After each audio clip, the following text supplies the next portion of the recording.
Bonsoir et bienvenue sur le plateau du Grand Direct sur les antennes d'Azur TV. Très heureux de vous retrouver en ce mardi 9 février. Au sommaire ce soir, cet incroyable sauvetage des marins-pompiers de Marseille. Ils sont venus en aide à un homme qui a été partiellement enseveli durant 20 heures. Nous en discuterons avec Yannick Ohanessian qui est adjoint à la sécurité à Marseille, mais aussi en charge du bataillon des marins-pompiers. C'est un sauvetage véritablement exceptionnel. Notre invité à 19h, Louis Alliot, le maire Rassemblement national de Perpignan. Alors il est dans l'actualité aujourd'hui car les musées de sa commune ont rouvert, mais personnalité à envergure nationale avec qui nous évoquerons l'actualité politique, évidemment la crise sanitaire en tête. Et puis Alexia Barrier sera avec nous, mon cher Eric, si tout se passe bien en visio. Elle est dans la dernière ligne droite, alors au large du Brésil. Elle remonte vers les Sables d'Olonne, elle boucle son Vendée Globe. On essaiera de savoir comment elle va et quand elle arrivera, surtout parce qu'on l'attend avec impatience. Voilà pour le sommaire.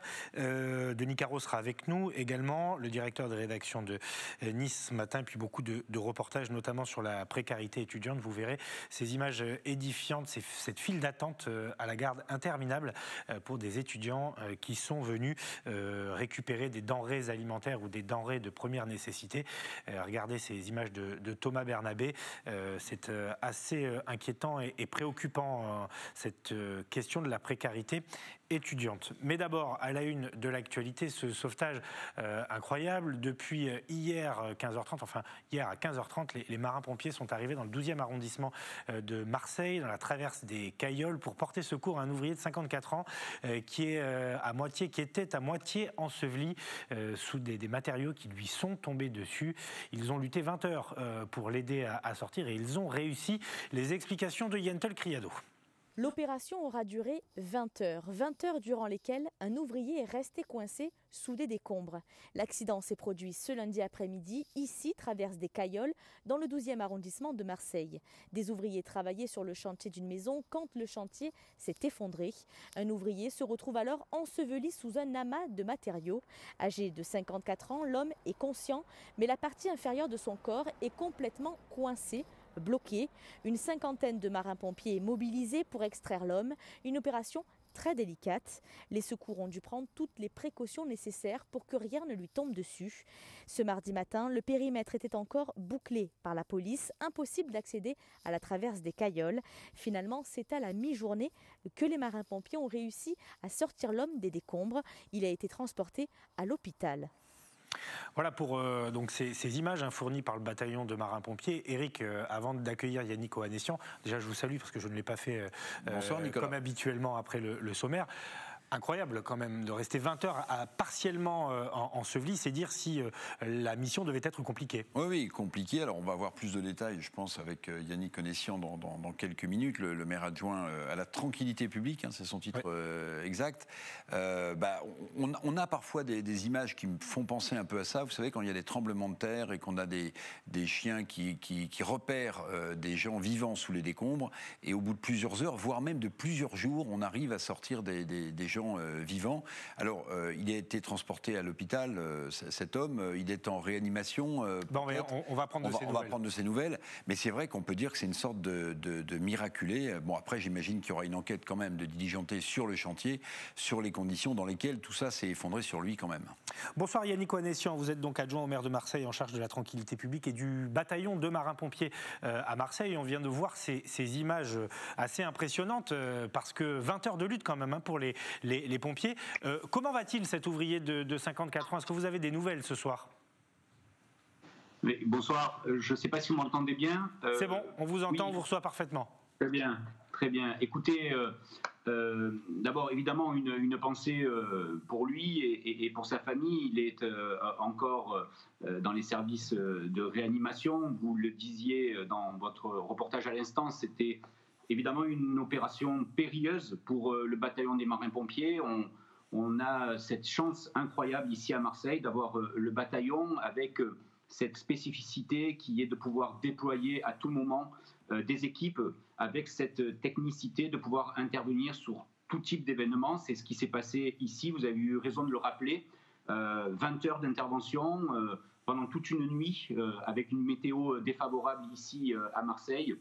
et avec la difficulté de pouvoir l'extraire dans un mur de soutènement qui était très fragile et qu'à tout moment pouvait s'effondrer et créer davantage de dégâts, à la fois sur lui et sur les agents du bataillon des marins-pompiers. Et donc, c'est ce qui a pris énormément de temps.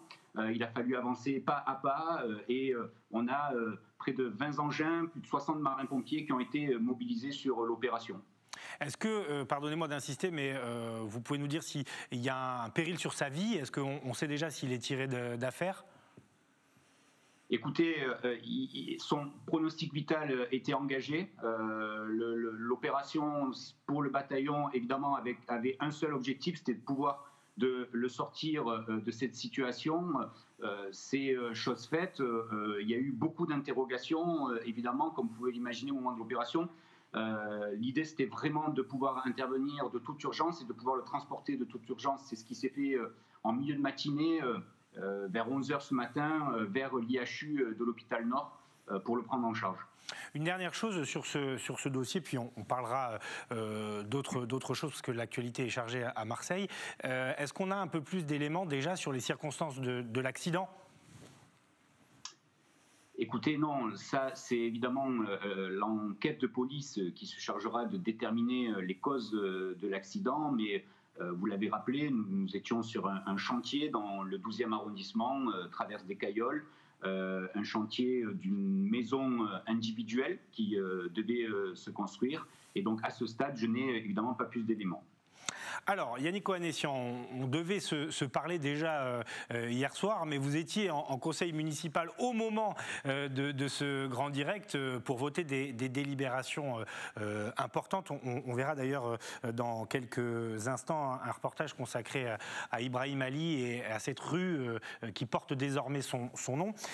Vous avez fait adopter aussi une délibération sur une cellule qui est chargée de veiller à ce que la délinquance ne se développe pas et surtout la radicalisation. Est-ce que vous pouvez nous en dire un peu plus sur ce dispositif que vous souhaitez voir naître à Marseille ?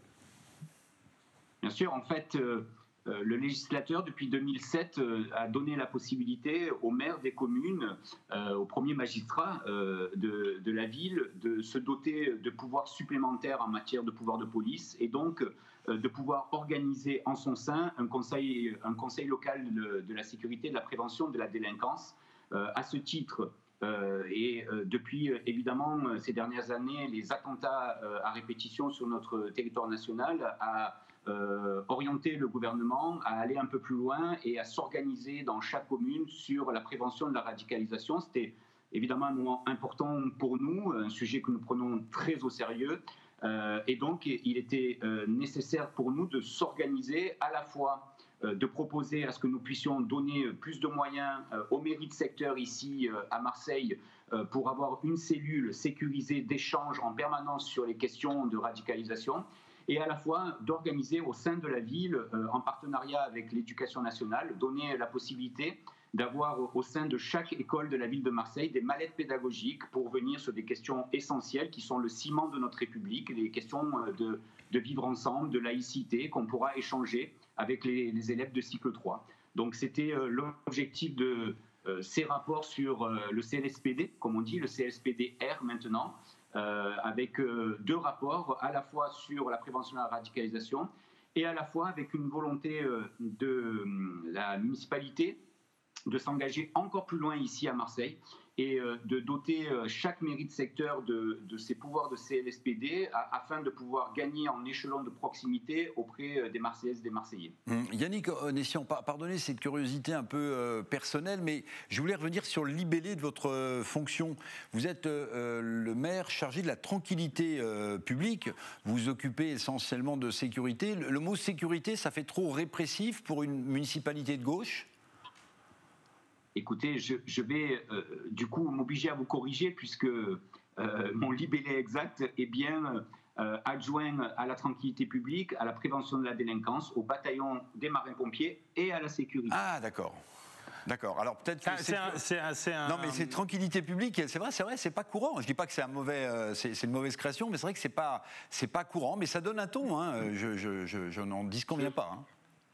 Mais écoutez, je suis très heureux qu'on puisse aborder le sujet sous cet angle, et je vais vous dire ô combien il est important pour nous d'aborder le sujet de la sécurité autour de notions de tranquillité publique. Vous savez, ici à Marseille, mais comme ailleurs, je crois, les administrés, les Marseillaises et les Marseillais sont excédés de par toutes les nuisances qu'ils ont à supporter chaque jour dans l'espace public, les nuisances olfactives, les nuisances sonores, les nuisances visuelles, les déchets sauvages, et tout en fait, tout ce qu'on vit sous nos fenêtres, des rodéos urbains tous les jours. En fait, toute cette nuisance se concentre autour de quelque chose sur lequel on veut lutter et lutter efficacement, et il s'agit bien de tranquillité publique. Néanmoins, ça ne nous empêche pas de considérer qu'il y a des grands enjeux de sécurité dans cette ville. C'est en même temps. Et qu'on partage évidemment cela avec la préfète de police aujourd'hui à Marseille. Oui, donc hier, Yannick Anessian, conseil municipal, est-ce que le maire est revenu, parce qu'on sent dans le ton qu'il est énervé, sur l'état des finances publiques de la ville, et est-ce que d'ailleurs il a abordé certains projets qui pourraient être sinon mis de côté, en tout cas pas finançables pour l'instant? Non, bien au contraire.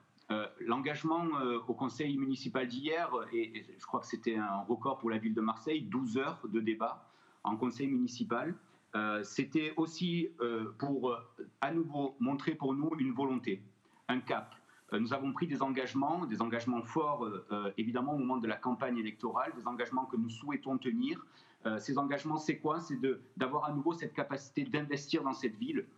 Et force est de constater, après l'audit sur les finances de la ville, que cette ville, évidemment, n'avait plus et n'a plus les moyens et la capacité d'investir par des choix politiques hasardeux sur les 25 dernières années.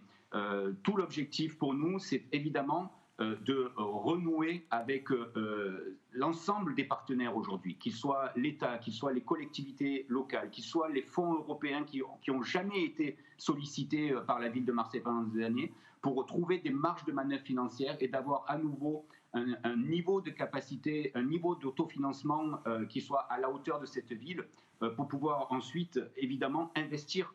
Investir pour Marseille, vous le savez, investir pour les communes, c'est pouvoir évidemment imaginer la ville de demain, celle que nous voulons, sur les écoles, enjeu majeur de cette majorité. Ouais, ça a pris beaucoup de temps hier dans les débats, la question des écoles, la commission d'enquête voulue par Benoît Payan d'ailleurs, la question des grèves, l'état des écoles, c'est vraiment un des sujets très importants du mandat qui arrive. Une dernière question à vous poser sur votre délégation. Comment se passent les contrôles du couvre-feu, les contrôles des restaurants également? On a vu une enquête dans la Provence il n'y a pas longtemps sur les restaurants clandestins. Est-ce que ça donne du fil à retordre à votre police municipale et est-ce que ça vous préoccupe aussi? Bien sûr. Ce qui me préoccupe davantage, c'est évidemment toutes les questions liées aujourd'hui à la crise sanitaire que nous faisons face. Et vous l'avez rappelé, j'ai à la fois le bataillon des marins-pompiers en charge et également la police municipale. L'objectif pour nous, et nous l'avons fait depuis cette rentrée scolaire, c'est d'être davantage aux abords des écoles, auprès des parents d'élèves, parce qu'il y a de plus en plus de tensions, nous l'avons soulevé, mais également être dans une approche pédagogique. Il faut que chacun prenne ses responsabilités aujourd'hui, comprenne l'enjeu qui est devant nous. L'objectif, c'est évidemment d'essayer de sortir au plus vite de cette crise sanitaire, de retrouver, j'allais dire, une vie normale, une vie où il fait bon vivre dans les rues de Marseille. Pour cela, j'appelle surtout à la responsabilité des Marseillaises, des Marseillais, mais ça ne nous a pas empêché, évidemment, d'avoir sur l'espace public, matin, midi et soir, une police municipale. Yannick Anessian, je voulais vous poser... Pardonnez-moi, je voulais vous poser aussi une dernière question. Louis Alliot, le maire de Perpignan, qu'on aura tout à l'heure dans le Grand Direct, a ouvert 4 musées aujourd'hui. Traditionnellement, c'est plutôt la gauche qui porte l'idée de la culture. Ça vous fait quoi d'entendre un maire proche du Rassemblement national passer en force sur le dossier de la culture? Écoutez, j'ai envie de vous dire, je vais laisser de côté les coups de com' politiques ou politiciens. On a aujourd'hui une situation qui, sérieusement, nous appelle à un peu plus de responsabilité, les uns et les autres. il y a une situation qui est évidemment pas évidente. Nous travaillons, nous, en permanence en lien avec l'IHU, l'Agence régionale de santé, tous les services aujourd'hui, pour essayer de voir comment on peut progressivement réouvrir à la fois peut-être nos restaurants demain, nos musées, nos théâtres. Évidemment, on est tous partisans de ça. Mais il faut le faire d'abord en bonne intelligence et avant tout en pensant à la sécurité et à la santé de nos administrés. Et c'est ce que nous faisons ici. Et il ne nous a pas échappé, je crois que nous-mêmes, nous avons proposé qu'on soit un territoire test sur l'ouverture, par exemple, de restaurants demain dans la cité phocéenne, avec un protocole strict qui serait validé à la fois par l'IHU, à la fois par l'ARS et en soutien avec le bataillon des marins-pompiers. Merci beaucoup Yannick Ohanessian d'avoir accepté notre invitation ce soir sur les antennes d'Azur TV, adjoint au maire de Marseille en charge de la tranquillité publique, de la prévention de la délinquance, de la sécurité et donc du bataillon de marins-pompiers. Merci à vous et à très bientôt sur nos antennes. C'est vrai qu'il y a un projet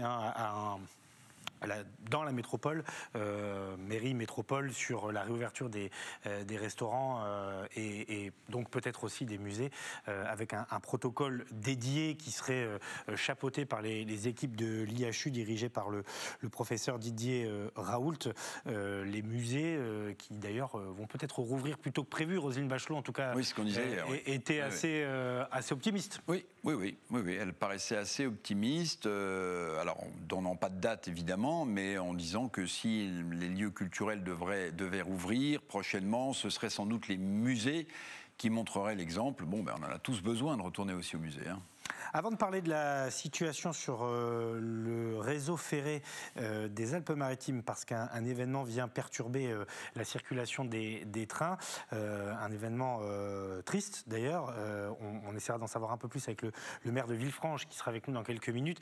Un dernier mot sur Marseille, avec hier au conseil municipal, on l'a rappelé, cette décision symbolique, 26 ans après son assassinat, Ibrahim Ali a désormais une avenue à son nom. Manon Mujica, évidemment, a fait réagir ses proches aujourd'hui et c'est un acte, vous allez voir, très symbolique. Ne l'appelez plus Avenue des Égalades, elle portera désormais le nom d'Ibrahim Ali. Un hommage à ce jeune d'origine comorienne, tué d'une balle dans le dos par des colleurs d'affiches du Front National. C'était en 1995. Pendant plus d'un quart de siècle, les proches de la victime demandaient à ce que cette voie qui serpente le 15e arrondissement soit rebaptisée. Hier, le conseil municipal a finalement donné son feu vert, un soulagement pour Soli. Le travail de deuil peut commencer en fait. Et je peux vous avouer que quand la décision a été prise hier, quand je me suis mis au lit, oui, c'est comme si je sortais d'un marathon en fait.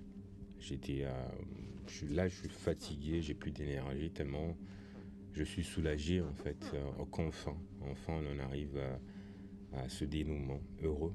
Cette rue pour Ibrahim Ali, c'est marqué en fait dans cette ville que cette histoire a eu lieu déjà, ce drame a eu lieu dans cette ville et que nous ne pouvons pas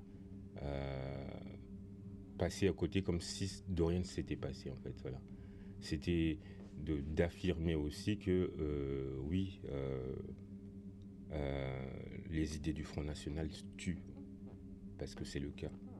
L'aboutissement d'un long combat, Jean-Claude Gaudin avait toujours refusé d'accéder à cette demande, préférant renommer un rond-point au pied de la cité de la Savine, et ce, sans l'aval de la famille d'Ibrahim. Hier, il aura suffi d'un vote pour laver cet affront. Après 10 heures de séance, le rapport 87 est présenté en conseil municipal. Droite républicaine comme gauche votent en faveur, détricotant ainsi les mesures de leurs prédécesseurs. La délibération va être portée par nos services à la métropole qui, elle, est en charge de la création des plaques de rue et de leur mise en place. Parallèlement à ça, il y aura les services de la poste qui avertiront les habitants. Et parallèlement à ça, c'est une règle que nous sommes fixées. On ne peut pas avoir deux espaces qui portent le nom de la même personne. Que ce soit un rond-point, une rue, une avenue, il faut qu'il y ait une différenciation. Donc le rond-point qui était jusqu'alors appelé Ibrahim Ali sera débaptisé. Pour l'instant, il n'y a pas d'autre destination, mais il y aura le nom d'Ibrahim Ali sera porté que sur une avenue, l'ex-avenue des Égalades. La nouvelle plaque de l'avenue sera officiellement inaugurée le 21 février prochain en présence des élus. Une date anniversaire qui marquera les 26 ans du meurtre d'Ibrahim Ali. Voilà, donc cette avenue des Égalades qui devient la rue Ibrahim Ali, 26 ans de combat, on l'a dit, notamment porté par Samia Ghali. Et donc ce reportage avec l'un des proches d'Ibrahim Ali qui revenait d'un studio de musique, hein, justement.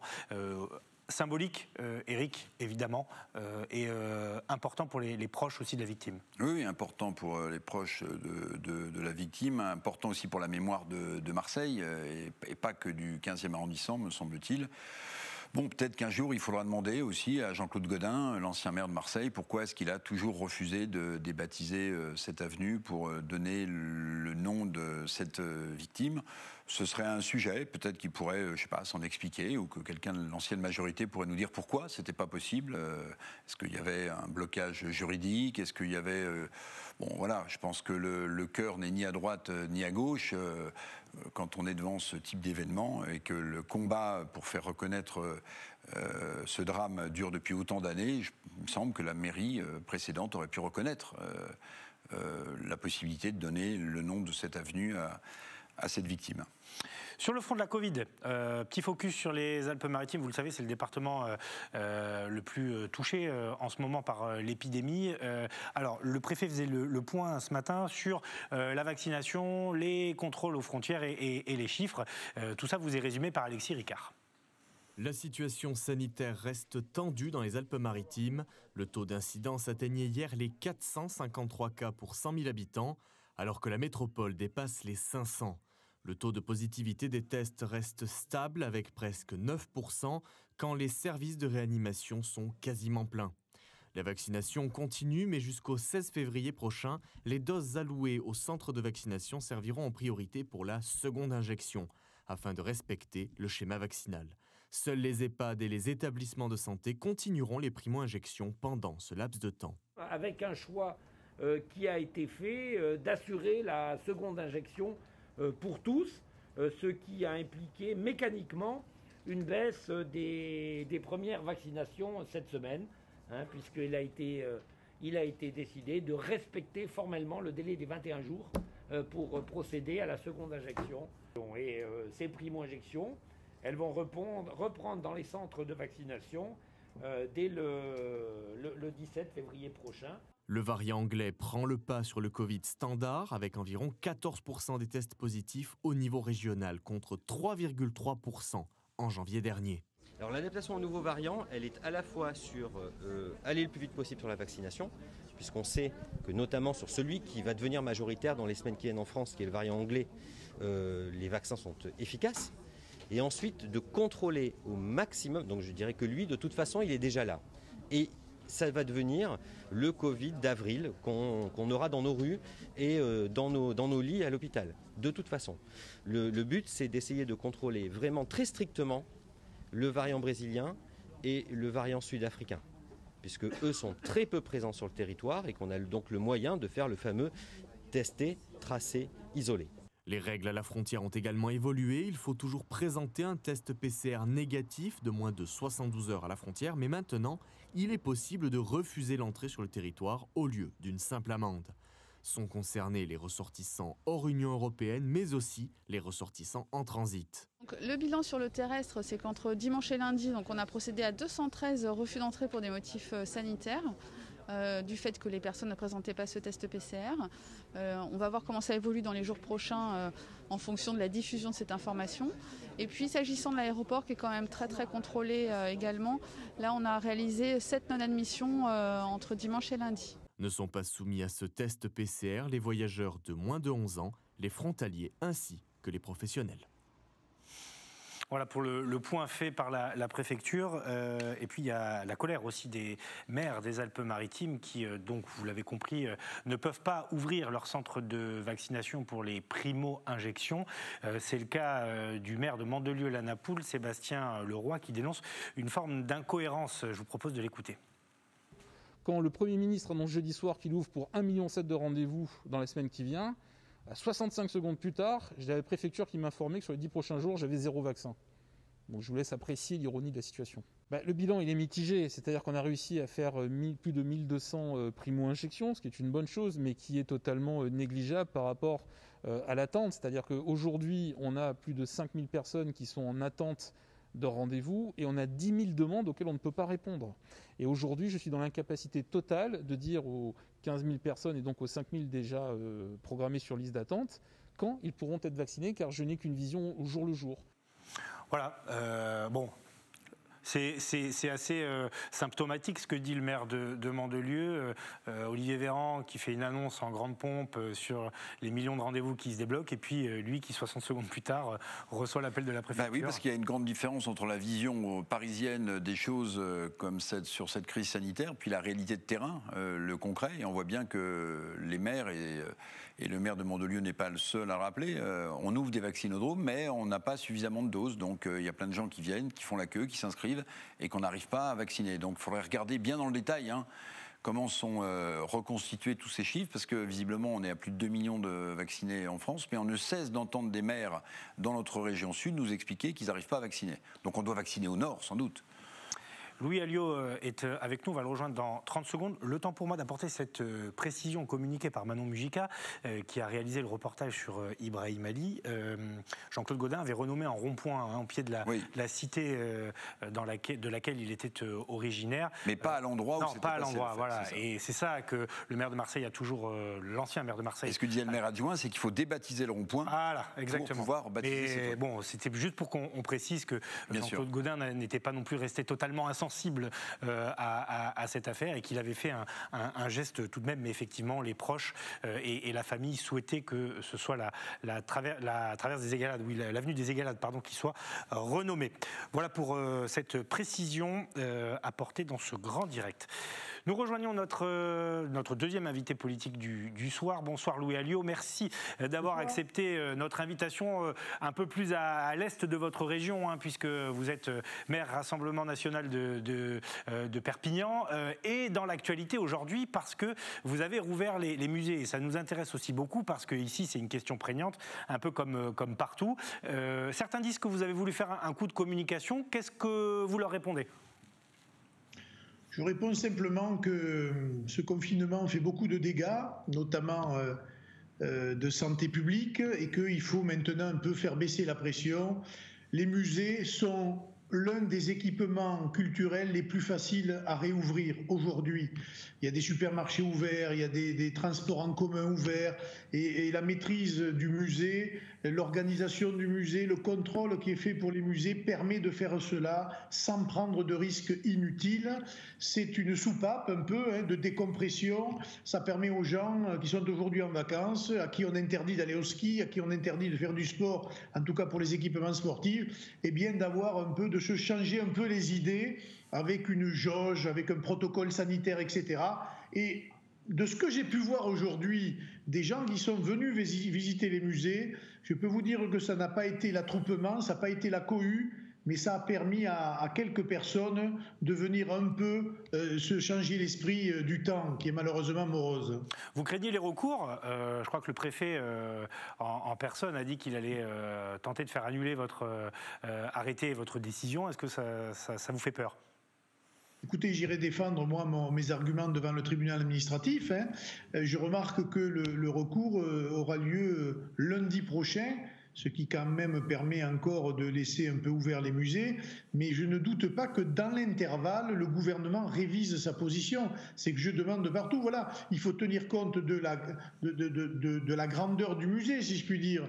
Les grands musées, ça paraît peut-être plus difficile que des musées de province à taille humaine, où on peut réguler, où on peut contrôler et où on peut protéger les visiteurs de la plus belle manière qui soit. Donc, il faut vraiment déconfiner un petit peu la culture.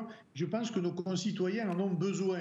C'est aussi ce message-là que j'ai voulu faire passer, et j'espère que je serai suivi par d'autres. Je vais vous donner, juste je précise quelque chose, Eric. Les images qu'on découvre, ce sont des images des musées de notre région. Ce ne sont pas les musées de Perpignan. Voilà pourquoi il n'y a pas de visiteurs. Mais soyons tout à fait transparents. Oui, Louis Alliot, il y a un sujet quand même qui est intéressant, c'est que pendant des années, on a expliqué que je le disais au maire adjoint tout à l'heure de Marseille, mais pendant des années, on a expliqué que la culture, c'était plutôt, sinon le monopole du cœur de la gauche, en tout cas le monopole de la gauche.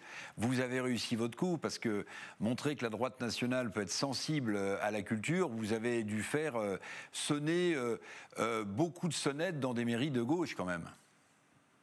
Mais écoutez, encore faut-il que les maires de gauche prennent leur courage à deux mains et le fassent. Parce que très honnêtement, c'est aussi une observation de la situation. Et la culture, aujourd'hui, elle est populaire, elle appartient à tout le monde. Et les musées sont des musées qui appartiennent à tous nos concitoyens. Et je pense que c'est un message qui est adressé à tout le monde. Ça fait bien le lurette, vous savez, que la gauche a abandonné un certain nombre de combats. Il n'y a qu'à voir la France dans quel état elle est. Elle porte une grande responsabilité dans la décadence que nous connaissons.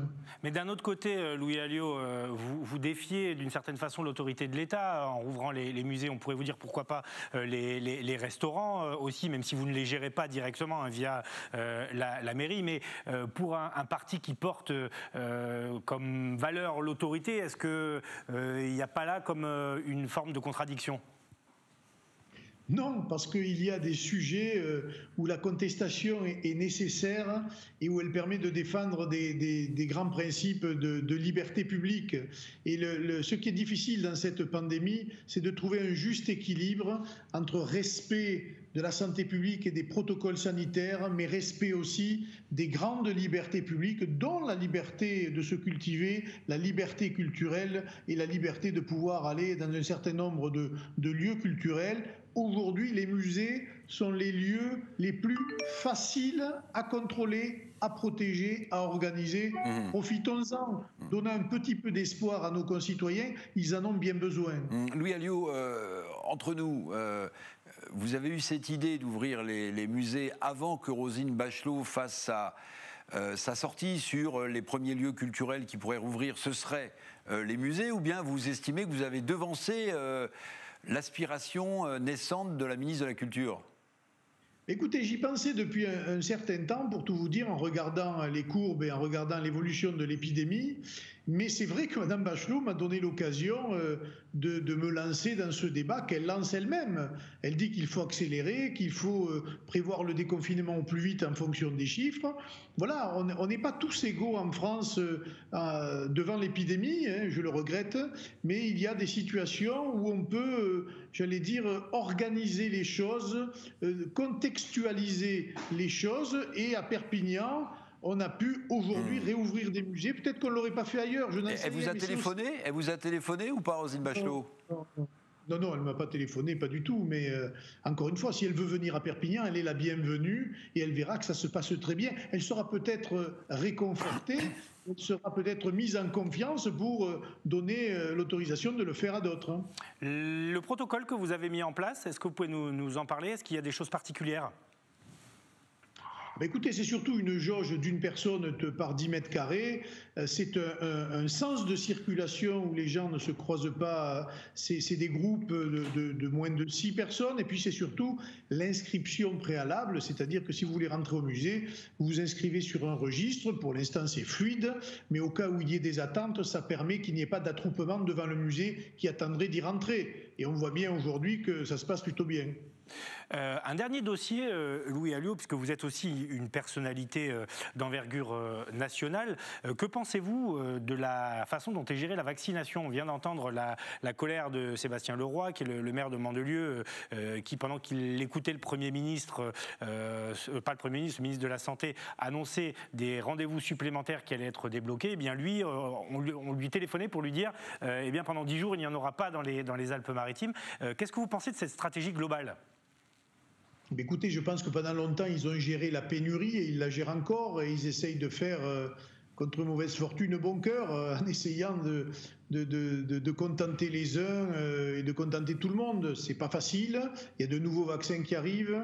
Moi, je demande aussi qu'on continue à étudier les traitements et qu'il y a des traitements qui existent, qui sont donnés par des médecins, qui permettent un peu de limiter la pression sur les hôpitaux. Voilà. La stratégie, elle doit être globale. Elle doit être sur tous les fronts.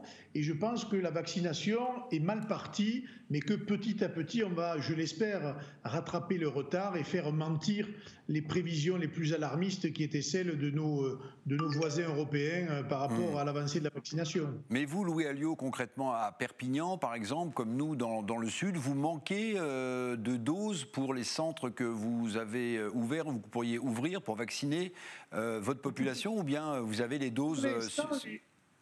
Pour l'instant, les choses sont gérées, vous savez, par l'ARS, l'hôpital. Ça a l'air de bien se passer. Pour tout vous dire, je n'ai pas des informations quotidiennes sur la vaccination, en ce qui me concerne, mais ça a l'air de bien se passer avec évidemment des couacs, avec des retards, avec quelquefois des prolongations ou des rendez-vous pris plus tard. Mais très honnêtement, je ne vois pas aujourd'hui de gros problèmes liés à cette faute stratégique de départ. Donc voilà, il faut aussi conforter nos concitoyens qui s'inscrivent sur des listes nombreuses pour pouvoir avoir ce vaccin.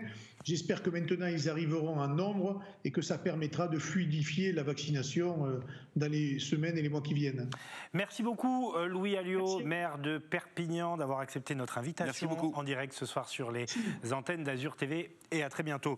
Éric, justement, la vaccination, enfin pas vraiment la vaccination, mais la pandémie de Covid-19, c'est le thème de votre édito ce soir, parce que l'OMS, l'Organisation mondiale de la santé, vous souriez déjà, mène l'enquête en Chine. Oui, il y avait une mission de l'OMS, comme vous l'avez dit Nicolas, en Chine. Alors si je synthétise ce qui a été dit lors de cette conférence de presse, c'est il est urgent de ne pas conclure. C'est vraiment la synthèse de cette mission en Chine. Je rappelle que cette mission s'est rendue sur place pour essayer de trouver l'origine de la pandémie. Bon, mais on connaît aussi l'opacité de Pékin dès qu'il s'agit de santé. Alors une chose a été affirmée, c'est que le virus ne s'est pas échappé du fameux laboratoire de Wuhan, vous vous souvenez. La mission de l'OMS dit que c'est un animal ou plusieurs qui auraient transmis cette pandémie. Voilà. Chauve-souris Alors chauve-souris, pangolin, on ne sait pas trop. Même si vous vous souvenez sans doute que le ministre de la Santé sous Trump disait on a les preuves qu'en fait le virus s'est échappé du laboratoire. Donc vous voyez, rien n'est transparent entre l'OMS et la Chine.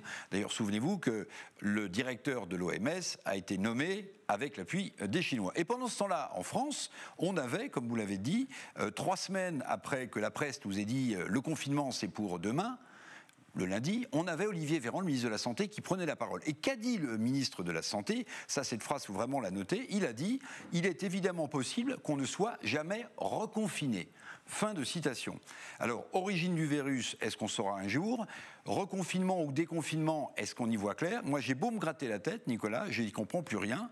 Alors que dans les Alpes-Maritimes, on le rappelait, à Nice, par exemple, les taux de contamination s'envolent. Le ministre de la Santé nous dit « c'est pas impossible qu'on reconfine plus jamais en France ». Donc, le mieux, c'est de se dire qu'on ne sait rien sur l'évolution du virus.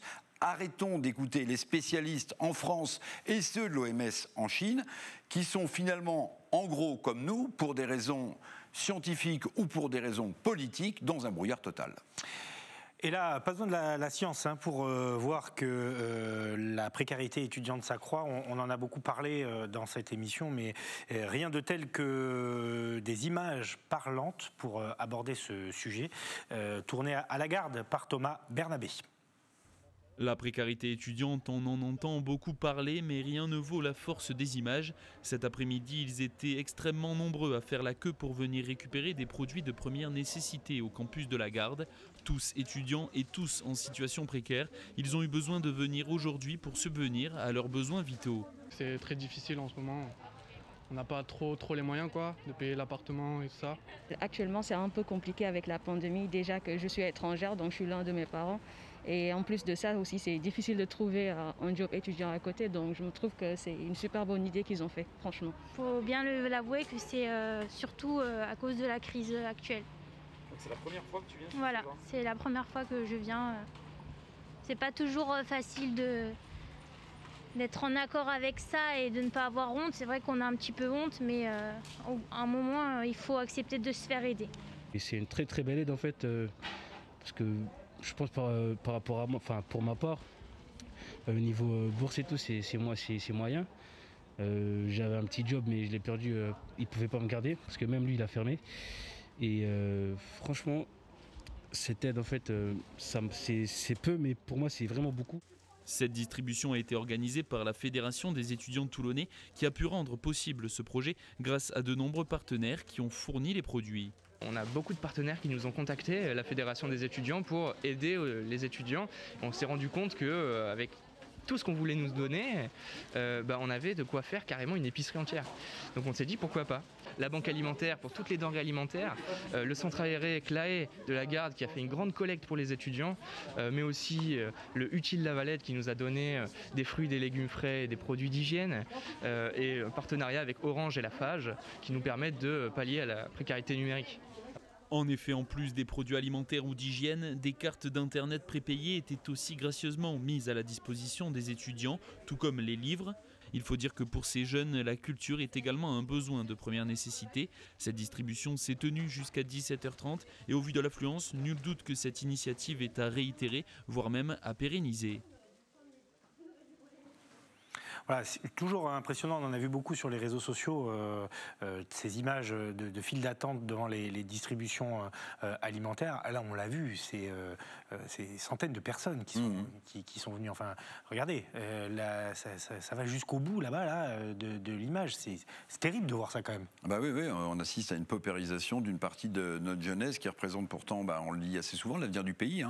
Alors espérons que tout ça rentrera dans l'ordre dès l'instant où la Covid-19 sera derrière nous, que les petits jobs d'été pourront reprendre, que ceux qui travaillent à mi-temps pourront reprendre des petits jobs d'appoint pour leur permettre de financer leurs études. Mais c'est vrai, j'allais dire, ça fait mal au cœur en fait de voir ça, parce que ça pourrait être nos cousins, nos enfants. Alors on essaierait de les aider, mais c'est vrai que peut-être un certain nombre d'entre eux n'osent même pas dire à leurs parents qu'ils sont dans cette situation, s'ils sont loin de chez eux et qu'ils sont scolarisés dans notre région, et qu'ils se rendent donc à ce type de distribution. Oui, ça fait mal au cœur. D'un point de vue un peu plus pratique, si j'ose dire, cette information dont on parlait tout à l'heure, on devait avoir le maire de Villefranche par téléphone pour faire le point sur la circulation des trains entre Nice et Menton, circulation interrompue parce qu'un homme a percuté un train aux alentours de 17h15. Donc il y a une voie qui reste encore ouverte, mais la circulation est très perturbée. Le retour progressif devait démarrer à partir de 19h. Pour l'instant, pas d'informations à ce sujet-là de la SNCF. Christophe Trojani, qui a quand même eu le temps de nous indiquer, parce que nous n'arrivons plus à le joindre, qui nous a quand même indiqué que c'était probablement un suicide. Voilà, en gare de Villefranche. En gare de Villefranche. Sur les rails, en gare de Villefranche. Voilà, donc ce qui occasionne des perturbations sur le réseau.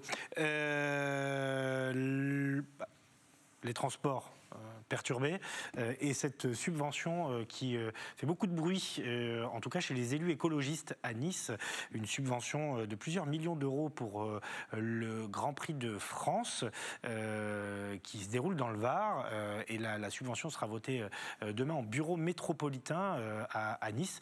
Le reportage est signé Claudia Olivier.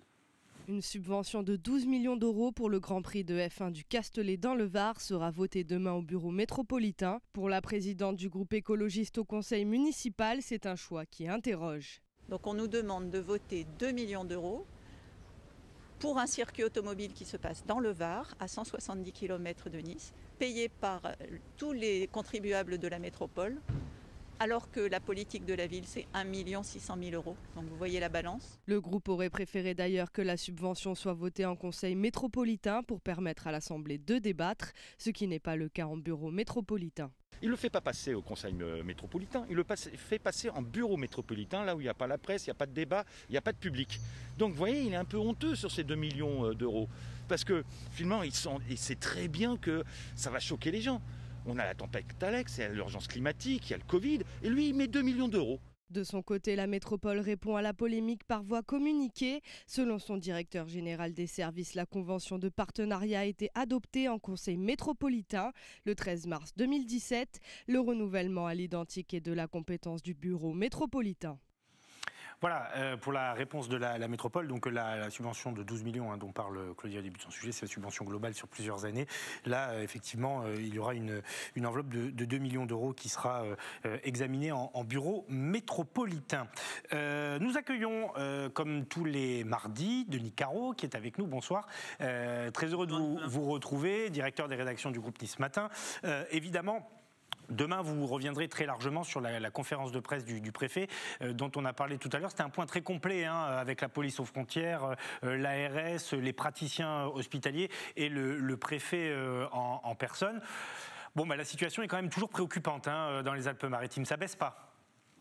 Oui, effectivement, la situation est préoccupante et le préfet l'a souligné. Rien de très nouveau, malheureusement. Ce qui est inquiétant, c'est que, effectivement, comme vous venez de le souligner, ça ne baisse pas du tout. La grande inconnue, c'est la progression de l'épidémie due aux nouveaux variants. Alors, ce qui est assez étonnant, c'est qu'il n'y a pas eu de chiffres ce matin concernant la progression des nouveaux variants dans les Alpes-Maritimes.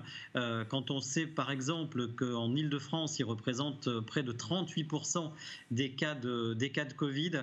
On sait qu'il y a des cas nombreux dans notre département, mais pour le moment, il n'y a pas de chiffres précis au-delà des derniers chiffres qui avaient été communiqués il y a une dizaine de jours et qui évoquaient 12 à 13%. Donc la grande inconnue, c'est ça. La capacité aussi, et le préfet a beaucoup insisté là-dessus, à faire respecter les règles. Les contrôles vont être renforcés et on sait que le relâchement est une réalité. De plus en plus de fêtes clandestines. On évoque sur le web et dans le journal demain une fête avec une trentaine de personnes qui a eu lieu vendredi dernier à Cagnes-sur-Mer et ce type de cas se répète de plus en plus. Voilà, et le point à retrouver également dans nos éditions départementales, le point que vous avez pu voir tout à l'heure, fait par Alexis Ricard et donc évidemment le préfet et toutes les autorités. On parlait du trafic SNCF arrêté là tout à l'heure pour ce dramatique accident à Villefranche-sur-Mer. Vous, demain, vous allez parler des trains, mais avec une mauvaise nouvelle là aussi pour les usagers, puisqu'il y aura moins de TER en circulation dans notre département des Alpes-Maritimes. Oui, alors une mauvaise nouvelle, pas pour tout de suite, c'est pour la rentrée de septembre, mais une mauvaise nouvelle quand même en perspective. Alors pour la bonne cause, parce qu'il s'agit d'effectuer des travaux dans les tunnels de Cimier et de Villefranche.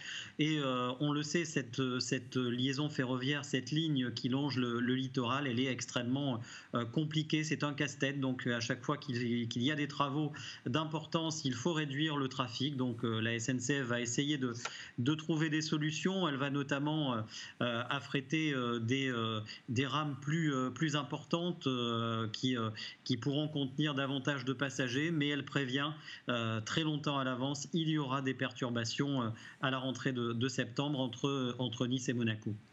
Merci beaucoup Denis, tout ça c'est à lire demain dans les colonnes de Nice Matin, évidemment, Nice Matin, Var Matin et Monaco Matin. Je rappelle que vous êtes le directeur des rédactions du groupe Nice Matin. Merci Denis. Merci. Bonne soirée. Bonne soirée à vous. Eric, mauvaise nouvelle là, pour le coup, avec les TER qui seront un peu plus rares. Il y a quand même un vrai problème ici de transport, notamment pour traverser la région. Oui, il y a un vrai problème. Même on peut dire depuis Marseille, quand on vient en train de Marseille à Nice, on met presque autant de temps, sinon plus, que pour faire Marseille-Paris. Donc c'est vrai qu'il y a un souci. Et on a quand même, avec le nouveau président de la SNCF, Jean-Pierre Farandou, un homme qui était avant chez Keolis, donc il sait ce que c'est que le transport, et qui a souvent expliqué qu'il se pencherait vraiment sur ces liaisons qu'on appelle entre guillemets des petites lignes, les TER.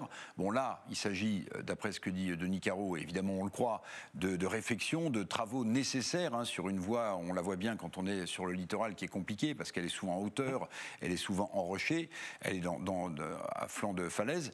Mais voilà, est-ce que c'est le moment de réduire le nombre de TER alors qu'on explique que la voiture pollue, que l'avion... La ligne nouvelle arrive. Voilà, que l'avion, il faudra regarder à moins de 2 heures si on ne peut pas le remplacer par un train. Oui, mais si on a moins de trains, on ne pourra pas remplacer l'avion non plus. Vous voyez. Donc c'est un vrai sujet global qui dépasse notre région.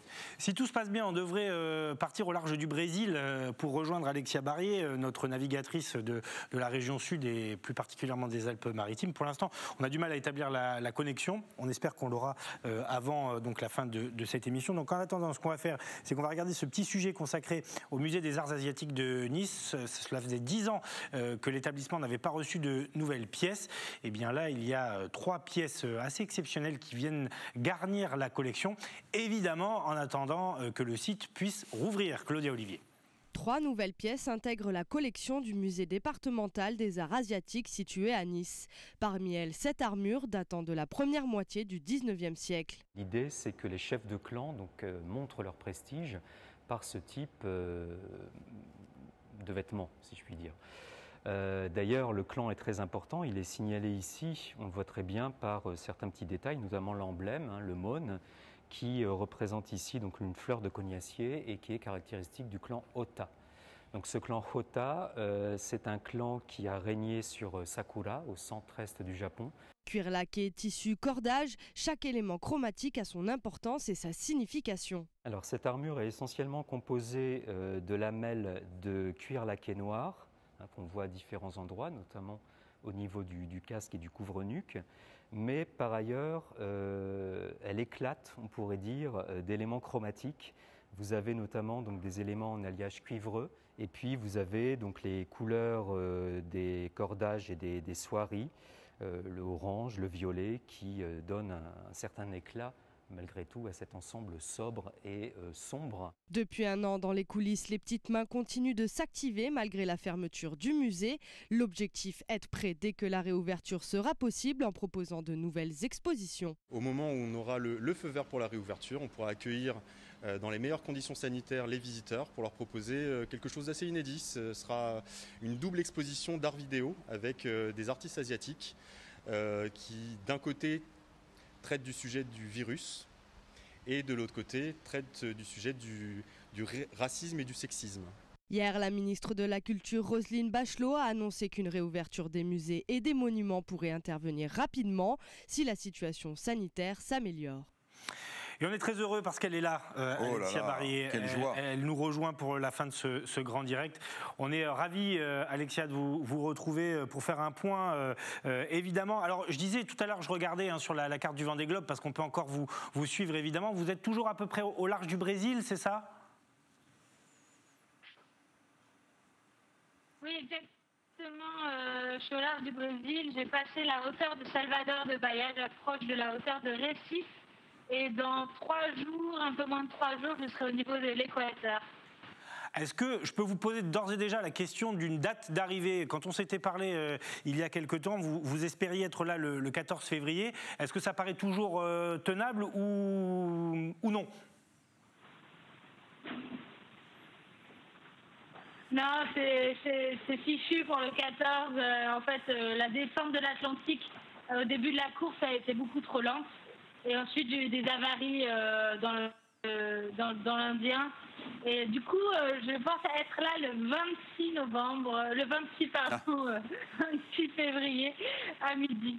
Ouais, parce que le 26 novembre, ça fait long à passer en mer. On vous a suivi dans votre aventure sur les réseaux sociaux. Ce qui est très impressionnant, c'est que vous ne semblez pas subir de perte d'énergie, toujours en forme, même si on imagine que c'est dur et que vous êtes fatigué, mais vous avez vraiment mené cette aventure aussi en lien avec les gens qui vous suivaient via les réseaux sociaux. Comment allez-vous ?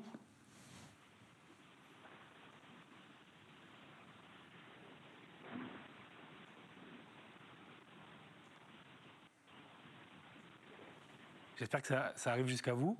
Écoutez, je prends les choses au jour le jour. Si j'avais regardé la cartographie et le parcours dans son intégralité, je pense que j'aurais eu le vertige et j'aurais pris peur.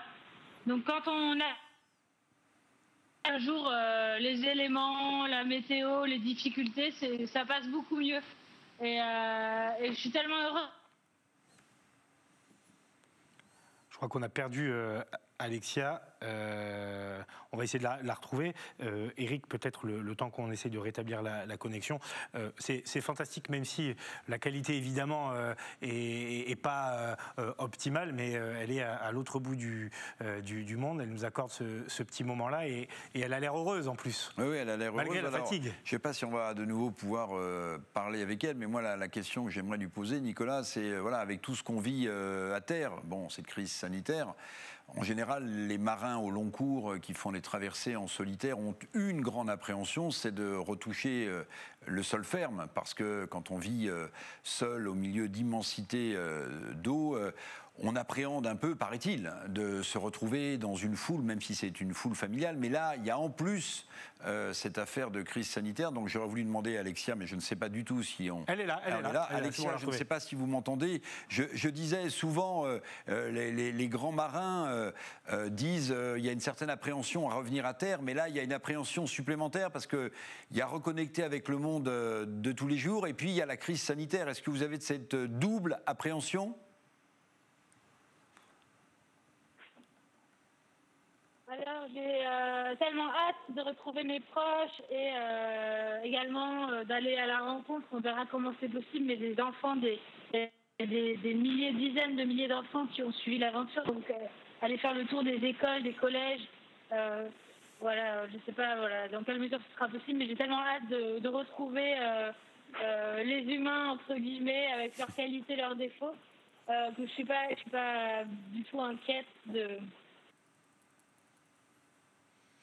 On a un peu de mal à connecter avec Alexia. C'est déjà énorme d'avoir pu communiquer avec Alexia. Si jamais on arrive à la revoir une dernière fois, je suis preneur pour une dernière question. On va laisser la régie opérer. Sinon, juste un petit pointage classement quand même, parce qu'il y a une grappe de bateaux là. Ils sont 4, alors pas dans un mouchoir de poche, mais au même endroit. Elle n'est pas dernière, Alexia. Je le précise parce que son bateau, on en a parlé, est vieux et pas du tout taillé pour remporter le Vendée Globe. Mais voilà, on voit la course. Donc vous la voyez, elle est en rose là. C'est le petit bateau rose.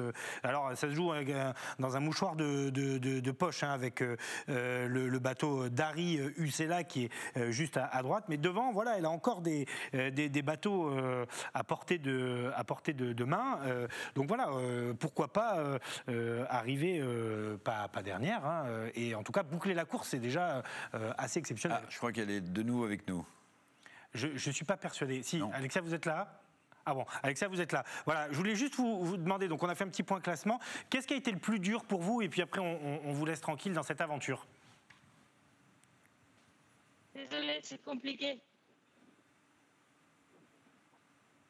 Je sais. Le plus dur, c'était d'être sur le plus vieux bateau de la course, c'est pas être parce que j'ai moyen et le mieux d'être parmi les 10 premiers, donc j'ai hâte d'être en 2024 avec un bateau plus performant et de pouvoir m'amuser avec mes copains sur l'eau et régater. Après, je suis ravie d'être là, l'aventure est belle et je préfère 1000 fois être là avec mon vieux bateau que dans mon canapé à regarder mes petits copains naviguer et faire la course sans moi. Donc 2024, vous remettrez ça pour la prochaine édition du Vendée Globe ?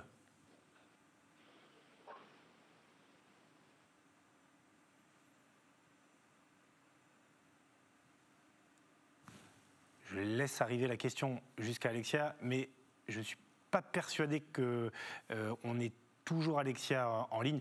Écoutez, on va s'arrêter là-dessus. Le Brésil, c'est loin. Ça devient compliqué et c'est déjà bien de l'avoir eu et d'avoir pu échanger avec elle. Donc Alexia, qui va arriver à la fin du mois de février, le 26 à midi. Voilà l'heure sur laquelle c'est précis. C'est précis. Et évidemment, on essaiera de la faire venir ici dès qu'elle aura rejoint sa terre magnifique aventure des Alpes-Maritimes. Du coup, on a le temps pour un dernier sujet dans ce grand direct consacré au foot et à la Coupe de France. C'est le retour de la Coupe de France pour les clubs amateurs et professionnels. Et l'Olympique de Marseille joue contre Auxerre demain. Attention. Et bon, c'est toujours un contexte particulier à l'OM. Conférence de presse aujourd'hui, suivie par Valentin Rodriguez. 6 janvier 2021, date de la dernière victoire de l'OM. C'était contre Montpellier en championnat. Depuis, 7 matchs sans victoire pour les Olympiens. Cette rencontre de 32e de finale de Coupe de France arrive à point nommé pour retrouver le goût de la victoire. On va s'appuyer sur ce match-là pour retrouver les sensations d'une victoire et surtout une sensation de compète, parce qu'on sait pertinemment que c'est sur un match. Vous avez 90 minutes, au bout de 90 minutes, vous avez les tirs au but. Donc, quels que soient, les événements du match, il faut revenir avec une victoire. Et c'est vrai que, les victoires amènent d'autres victoires. Et c'est l'occasion aujourd'hui de poser des problèmes à Auxerre, qui ne sera pas une équipe facile, et retrouver notre jeu pour aller chercher, le tour suivant. À la tête de l'effectif depuis le match à Lens, Nasser Larguette veut seulement retrouver le succès, peu importe la durée de son intérim sur le banc. L'intérim, il durera ce qui durera. Je ne fais pas ni de plan de carrière ni quoi que ce soit. Si le club n'a toujours pas trouvé de successeur, eh ben, je continuerai à faire le travail. En tant que coach, là aussi je vous remercie de poser cette question. Il ne faut pas que dans l'esprit à la fois des joueurs et des gens pensent que c'est un intérimaire qui est là, qui est un directeur de centre. Je suis un entraîneur et je l'ai déjà exprimé aux joueurs que je suis là pour faire de la compète et que leur métier c'est de gagner des matchs. Donc voilà, donc le club m'a demandé de le faire et puis j'essaierai de le faire du mieux possible. Durant la conférence de presse d'avant-match, le club en a profité pour présenter sa nouvelle recrue, Olivier Encham. Arrivé dans les dernières heures du mercato, le milieu de 24 ans n'a pas hésité une seule seconde avant de signer son contrat, malgré la situation volcanique du club. Que la situation soit bonne ou mauvaise, pour moi c'est Marseille. Marseille, ça se refuse pas. Pour moi, quand on t'appelle, c'est comme le Barcelone quand il t'appelle, ou le Real de Madrid par exemple, ça se refuse pas. Et moi en tant que Français, Marseille c'est Marseille, quoi. Je ne peux pas dire non, je ne vais pas à Marseille pour rester en Écosse par exemple. Moi de mon point de vue, d'un nouveau point de vue, parce que je suis nouveau, moi j'ai des objectifs en commun, je pense aussi avec le club, c'est de remonter la pente petit à petit, même si malgré que c'est difficile ou ça va être difficile, mais dans le foot, il y a des bons moments, il y a des mauvais moments, c'est comme ça. Pour cette rencontre de coupe, le milieu pourrait postuler à une place dans le groupe. Ce ne sera pas le cas de Milik, Alvaro et Amavi, tous les trois blessés. Dimitri Payet, lui, est suspendu après son carton rouge reçu face au PSG. Deux infos essentielles à retenir. Marseille, c'est comme le Barça et comme Madrid. On ne refuse pas. Et puis, c'est vous qui l'avez noté, Nasser Larguet, qui dit « J'espère qu'on va poser des problèmes à Auxerre ». Oui. Bon, ils sont en Ligue 2, effectivement, c'est plutôt le contraire. Il faut être modeste, mais enfin, c'est l'OM quand même. C'est vrai. Voilà. Puis Encham... il apprend le métier. Oui. Puis Encham qui veut remonter la pente tout doucement. Je vais faire une raffarinade. J'ai dit oui, remonter la pente tout doucement, mais la pente est très inclinée quand même. Écoutez, on verra ça demain soir. Nice, en tout cas, a bien réagi. Belle victoire 3-0 ce week-end. Ça va un petit peu mieux sur la Côte d'Azur. Allez, c'est la fin de ce grand direct. Nicolas. Parce on déborde déjà. Merci à vous. Merci à Sébastien Liotard, Théo Sarfati, Fabrice Justo, Greg Favot, Philippe Caudet et bien sûr Stéphanie Mossman. Bonne soirée. À demain.